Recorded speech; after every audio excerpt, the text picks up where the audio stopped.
सुरुवातीला e learning content development करते माझी कंपनी. बरोबर. आम्ही कॉर्पोरेटसाठी पण बनवतो आणि अकॅडमिक्ससाठी पण बनवतो. ओके. बालभारतीसाठी आम्ही स्वतः ई लर्निंग कंटेंट बनवलाय.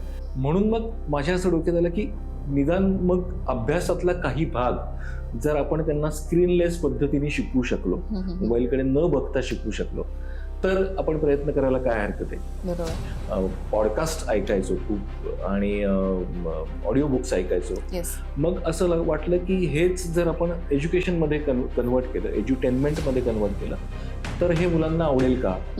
आणि म्हणून मग तसा प्रयत्न करून बघितला. अर्थातच नवीन आता AI युग असल्यामुळे त्याचा वापर करून इंटरॅक्टिव्ह ऑडिओ कंटेंट पण आम्ही तयार करतो आहोत. बरोबर.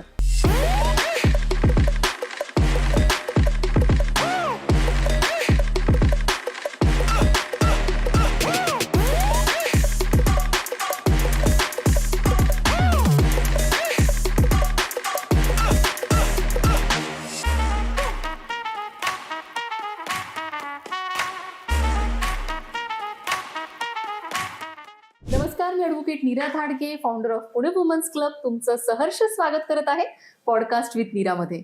शिक्षण हा असा एक विषय आहे जिथे जितकं शिकाल तितकं कमी, जितक्या गोष्टी तुम्हाला बघायला मिळतील तितक्या कमी. आणि जर का एक एक क्षेत्र आपण घ्यायला गेलो तर त्याच्यामध्ये आपल्याला खूप साऱ्या गोष्टी शिकायला आवडतात. आजचे आपले पॉडकास्ट किंवा आत्तापर्यंतचे आपले पॉडकास्ट तुम्हाला इतक्या वेगळ्या वेगळ्या विषयांवरती घेऊन जातात. कॅन्सर डॉक्टर्सपासून ते कलाक्षेत्रापर्यंत, नाट्यसंगीतपासून ते घरी विणकाम करणाऱ्या महिलेपर्यंत खूप साऱ्या गोष्टी आम्ही तुमच्यापर्यंत आणून पोहोचवल्या आहेत. आज या शिक्षण क्षेत्राकडे आणि त्याच्याकडे एक वेगळ्या नजरेने पाहण्यासाठी आपल्याबरोबर आहेत सचिन पंडित सर. खूप छान वाटतंय सर आज तुम्हाला इथे बघून, आणि आज तुमचा विषय ऐकून घेण्यासाठी आम्ही खूप उत्सुक आहोत. त्या अगोदर तुमची आमच्या ऑडियन्सला ओळख करून द्याल. धन्यवाद मॅडम. मी Sachin Pandit. Learnkeys edutainment private limited नावाची माझी कंपनी आहे. येस. बरीच वर्ष IT मध्ये काम केल्यानंतर जो सर्वसाधारण ITतल्या माणसाला कंटाळा येतो तसा मलाही आला होता. येस. आणि पण त्याचबरोबर IT मध्ये असताना लेटली मी ट्रेनिंग डिपार्टमेंटमध्ये काम करत होतो. त्यामुळे मला ट्रेनिंग्स बद्दल खूप आत्मीयता निर्माण झाली होती की आपण लोकांना काहीतरी चांगलं देऊ शकतो, चांगलं शिकवू शकतो, त्यांना घडवू शकतो. बरोबर. आणि त्याचबरोबर त्याच्या काही आधीपासून गेल्या एक 10 वर्षापासून मी थोडासा मुलांमध्ये NGOच्या माध्यमातून काम करत होतो. त्यामुळे मुलांबरोबर संवाद साधण्याची मला खूप जास्त आवड निर्माण झाली होती. वेगवेगळ्या वस्त्यांमध्ये जाऊन त्यांना शिकवायचो. येस. मग हे करत असताना जेव्हा मी नवीन कंपनी सुरू केली तेव्हा सुरुवातीला ई लर्निंग कंटेंट डेव्हलपमेंट करते माझी कंपनी. बरोबर. आम्ही कॉर्पोरेटसाठी पण बनवतो आणि अकॅडमिक्ससाठी पण बनवतो. ओके. कॉर्पोरेट्समध्ये NTPC, KPIT, बिर्लासॉफ्ट अशा IT कंपनीज, HKCL अशा कंपनीज आमचे क्लायंट्स आहेत. ओके. आणि अकॅडमिक्समध्ये पण शाळांसाठी आम्ही बरंचसं ई लर्निंग, बालभारतीसाठी आम्ही स्वतः ई लर्निंग कंटेंट बनवलाय. असे बरेच कामं करतो. पण हे करत असताना माझ्या एक लक्षात आलं की कोविडच्या आधीपासून सुद्धा स्क्रीनकडे बघण्याचा हा वेळ, जो स्क्रीन टाइम ज्याला आपण म्हणतो, तो खूप वाढत चाललेला आहे. आणि आपण तो अव्हॉइड नाही करू शकत. म्हणजे मुलांना जर गेम खेळायला मोबाईल नाही दिला तर हे खूप कटाक्षाने पाळलं तर ते थोडा वेळ तुमचं ऐकतील. बरोबर. Otherwise you don't have a choice. आजकाल अभ्यासक्रमही ऑलमोस्ट मोबाईलवरच येतात. करेक्ट. म्हणून मग माझ्या असं डोक्यात आलं की निदान मग अभ्यासातला काही भाग जर आपण त्यांना स्क्रीनलेस पद्धतीने शिकवू शकलो, मोबाईलकडे न बघता शिकवू शकलो, तर आपण प्रयत्न करायला काय हरकत आहे. बरोबर. म्हणून मग ऑफिसला गाडीतनं जाता येताना मला बऱ्याच वेळेला वेगवेगळी चॅनल्स ऐकायला मिळायची. पॉडकास्ट ऐकायचो खूप आणि ऑडिओ बुक्स ऐकायचो. मग असं वाटलं की हेच जर आपण एज्युकेशनमध्ये कन्वर्ट केलं, एज्युटेनमेंटमध्ये कन्वर्ट केलं, तर हे मुलांना आवडेल का. आणि म्हणून मग तसा प्रयत्न करून बघितला. आणि मग आम्ही SSC बोर्डाच्या 10वी पासून सुरुवात केली. त्याचे सगळे धडे आम्ही स्वतः थिएटर आर्टिस्ट, मी स्वतः थिएटर आर्टिस्ट असल्यामुळे माझ्या बरेच ओळखी होत्या, त्या सगळ्यांना एकत्र केलं आणि आम्ही ते धडे वाचले. आणि मेंटॉरिंगच्या स्वरामध्ये वाचले. म्हणजे जसं मुलाला कोणतरी समजावून सांगते. चितळे मास्तरांची एक पु ल देशपांडेंची गोष्ट आहे की ते सकाळी सगळ्या मुलांना घरी बोलवायचे आणि त्यांना संस्कृतचे श्लोक म्हणून दाखवायचे. त्याच पद्धतीनं त्याच डोक्यात ठेवून आम्ही मुलांना अगदी जवळ समोर बसून समजावून सांगतोय अशा पद्धतीने आम्ही ते वाचलेत धडे. ओके. आणि मग ते मुलांना खूप आवडायला लागलं. बालभारतीलाही पण ते खूप आवडलं. त्यांच्याही ऍपवर आमचा कंटेंट आहे, ओके. सकाळच्याही ऍपवर आमचा कंटेंट आहे. अरे वा. आणि असं करत असताना मग 10वी पुरतं का मर्यादित ठेवायचं, म्हणून मग आम्ही 5वी ते 10वी पूर्ण SSC बोर्ड कव्हर केलं. वा. मग आता त्यानंतर मग ICSC बोर्डचे लोक आम्हाला विचारायला लागले की आमच्यासाठी कधी आणणार. सो वी स्टार्टेड विथ मग आता 8वी 9वी 10वी ICSC बोर्डाचं कंटेंट आम्ही आणलेलं आहे. ओके. ओके. आणि आता त्याच्याबरोबरच मग आम्ही अर्थातच नवीन आता AI युग असल्यामुळे त्याचा वापर करून इंटरॅक्टिव्ह ऑडिओ कंटेंट पण आम्ही तयार करतो आहोत. बरोबर. सो मुळात हा सगळा जो उपद्व्याप म्हणा किंवा उठाठेव म्हणा ही मुलांसाठी आहे. आणि मुलांची निरीक्षण क्षमतेबरोबर, वाचन क्षमतेबरोबर, कृती कौशल्याबरोबर श्रवण कौशल्य वाढावं, लिस्निंग स्किल्स वाढावीत, ही मनापासूनची इच्छा आहे. आणि म्हणून आम्ही गमतीने म्हणतो की हल्ली मुलं ऐकतात, जेव्हा एकाकी मुलं ऐकतात तेव्हा, आणि ते खरं होताना दिसतं. मुलांची लिस्निंग स्किल्स खूप वाढते आहे किंवा ऐकायची सवय लागते त्यांना. मग ते त्यांचं सिलेक्टिव्ह लिस्निंग वाढतं, त्यांचं स्वतःबद्दल दुसऱ्याशी बोलताना कॉन्फिडन्स वाढतो. कुठेही कधीही त्यांना ऐकता येतं.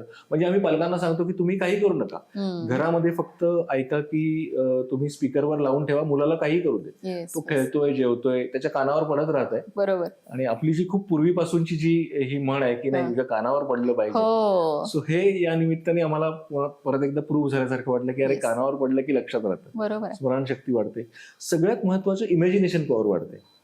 कारण मी जेव्हा ऐकतो तेव्हा समोर काही नसतं, म्हणजे मी माझं जंगल माझं रंगवतो. बरोबर. तुम्ही तुमचं रंगल, तुम्ही तुमचं. एका जंगलात एक शिकारी आला होता, हे जेव्हा मी ऐकतो तेव्हा माझं जंगल कदाचित उजाड असेल, एखाद्याचं खूप हिरवंगार असेल, तो शिकारी एखादा म्हातारा असेल, एखादा तरुण असेल. So this is what the power of listening. बरोबर आहे. आणि ते आम्ही प्रमोट करायचा खूप जास्त प्रयत्न करतो. खूप छान पद्धतीने सांगताय तुम्ही हे सर. खूपच निग्लेक्ट झालेली गोष्ट आहे ही. आम्ही कॉलेजेसमध्ये असताना मला माझ्या टीचर नेहमी सांगायच्या, म्हणजे मी 11th ला होते वगैरे तेव्हा, की नीरा ऐक, म्हणजे कळालं नाही ना तरी ऐक, तुला तो विषय कळाला नाही, तुझा त्याच्यामध्ये अभ्यास नसेल, कुणीही आलं तरी ऐक. मग त्यामुळे ना मला इंटर कॉलेजेसचे जे कॉम्पिटिशन्स असायचे किंवा युनिव्हर्सिटी काही लेक्चर्स त्यावेळी खूप अरेंज करायची, तर ते लेक्चर्स ऐकण्यासाठी आम्ही उगाचच जाऊन बसायचो. मग तेव्हा आम्ही अब्दुल कलाम साहेबांचं लेक्चर आम्हाला ऐकायला मिळालं, तेव्हा आम्ही लता दिदींना भेटलो. पण तेव्हा आम्हाला तेवढं माहित नव्हतं की ह्यांना आपण ऐकतोय. तेव्हा नंतर जेव्हा ती प्रोफाईल पाहिली तेव्हा कळालं की आपल्याला एवढ्या मोठ्या लोकांचं सानिध्य तेव्हा लाभलं होतं. आणि ते जेव्हा आम्ही शिकलो ना, म्हणजे ते नंतर त्याचे संदर्भ लागत गेले. कदाचित आय गेस 10 वर्षांनंतर ते जे बोलत होते त्याचे संदर्भ लागले. पण ती खूपच वेगळी गोष्ट होती की जी आम्हाला अनुभवायला मिळाली, जी की तुम्ही आता करायचा प्रयत्न करताय.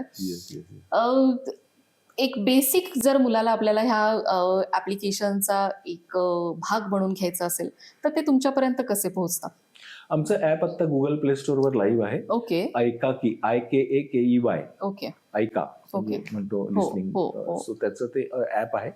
आणि ते 5वी ते 10वीच्या SSC बोर्डसाठी, 8वी 9वी 10वी ICSC बोर्डसाठी डाउनलोड फ्री आहे. ते फ्री वापरू शकतात. बरेचसे पॉडकास्ट आहेत, शिक्षण तज्ञांनी अभ्यास कसा करावा, त्यापासून पेपर कसा लिहावा. 10वीच्या विद्यार्थ्यांना तर आजकाल जर त्यांनी ऐकला हा पॉडकास्ट आणि बघितला तर आमच्या ऍपमध्ये पण असे पॉडकास्ट आहेत की ज्यांनी अगदी तुम्हाला म्हणजे 100 पैकी 100 मार्क कसे मिळवायचे याचं टेक्निकल अनालिसिस करून शिक्षकांनी सांगितलंय की तुम्ही हे प्रश्न, सगळा पेपर सोडवायची गरजच नाही, तुम्ही हे प्रश्न सोडवले की तुम्हाला 90% वर्ग मिळणार आहेत. अशा पद्धतीचे पण काही पॉडकास्ट आहेत. ते सगळं फ्री आहे आणि हे आम्ही मुलांना ऍपच्या माध्यमातून प्रोव्हाइड करतो. खूप छान छान संकल्पना आहे सर ही. आमच्या इथे खूप लोक अशी आहेत जे तुमच्या ह्याच्यामध्ये कॉन्ट्रीब्युट करू शकतात. नक्कीच मी त्यांना तुमच्याबरोबर कनेक्ट करून देईल. या व्यतिरिक्त सर तुमची खूप मोठी प्रोफाईल आहे, त्याच्याबद्दलही आम्हाला ऐकायला आवडेल. I just keep try myself to keep busy. कारण काम करत राहणं की आयुष्य वाढतं असं म्हणतात. माझी खूप जास्त जगायची इच्छा आहे. त्यामुळे मी थिएटर आर्टिस्ट आहे. सध्या एक इंग्लिश नाटक चालू आहे. थोडंसं सेमी प्रायोगिक असं म्हणूयात आपण त्याला. 14 तारखेला ज्योत्स्ना भोळेला प्रयोग आहे, बरं. लोकांनी यावं तिथे. बरं. त्यानंतर मी व्हॉइस ओव्हर आर्टिस्ट आहे, मी डबिंग करतो, ओके. व्हॉइस ओव्हर्स देतो अरे वा. आणि फिल्म एडिटर आहे. ओके. या आधीचं तुमचं 2-3 काही काम आम्हाला. हो, माझा Yes, 2-3 वर्षापूर्वी मंत्र नावाचा एक सिनेमा होता, बर. तो मी को प्रोड्यूस केला होता आणि एडिट केला होता. ओके. नंतर बऱ्याच शॉर्ट फिल्म्स आहेत.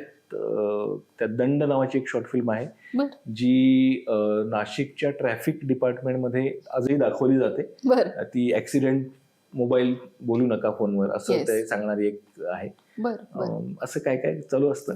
काहीतरी. आणि बिझनेस करायचा प्रयत्न करतो, त्यातनं वेळ मिळेल तसा. Yes yes yes yes. जे बिझी असलेले लोक असतात ना सर, ते असंच म्हणतात, ज्यांना खूप सारं शिकायची आणि शिकण्याची म्हणजे शिकवण्याची आवड असते ना, त्यांना लोकांना असं वाटतं की सगळ्याच गोष्टी आपण शिकल्या पाहिजेत, जेणेकरून आपण वेगळ्या वेगळ्या माध्यमातून ती लोकांना शिकवू शकू. तर तो तुमचा प्रयत्न खूपच छान आहे. आज तुम्ही इथे आलात आणि तुमच्याबद्दल आम्हाला इतकं सगळं सांगितलं, त्याच्यामुळे खरंच धन्यवाद. नक्कीच पुणे वुमन्स क्लबचा प्लॅटफॉर्म हा तुमचं हे जे काम आहे ते खूप साऱ्या लोकांपर्यंत पोहोचवण्याचं कार्य करेल. थँक्यू सो मच आज इथे आल्याबद्दल. थँक्यू नीरा मॅडम, तुमचे खूप आभार, पुणे वुमन क्लबचे आभार. कारण म्हणजे मी बऱ्याच वेळेला पॉडकास्टचा इंटरव्ह्यूअर म्हणून गेलेलो आहे. येस. फार कमी वेळेला मी या खुर्चीत बसलेला असतो. सो ही संधी मला दिल्याबद्दल खूप Yes, खूप sir, धन्यवाद. yes, आणि आय एम अमेझ, मी तुमची वक्तृत्व कौशल्य बघून literally I mean thank you so much. Thank you so much sir.